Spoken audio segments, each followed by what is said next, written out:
naitwa Rila Ndipezi. Habari zenu wa Tanzania. Sisi ni vijana wa kata ya Mjawa.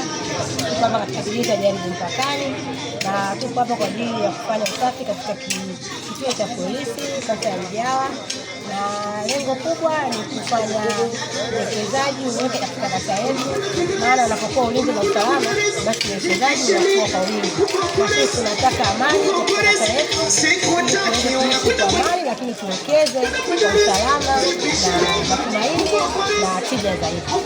Kwa hiyo sisi tuko kwa ajili ya kufanya usafi kama vijana hapa, na tuko jogi nyingi hapa za kata hii ya Mjawa. Kuna Mbele, kuna Zakatane na Las Vegas na vijana wengi, vijana wa viongozi. Tuko hapa kwa ajili ya kufanya usafi katika kituo chetu cha polisi ili usalama wetu na kuishi kwa amani. Nimekaa vizuri? Hata wataanza kuzipitia hizi hapa. Nianza nani? Kinyume huko. Haina shida, tunazipitia.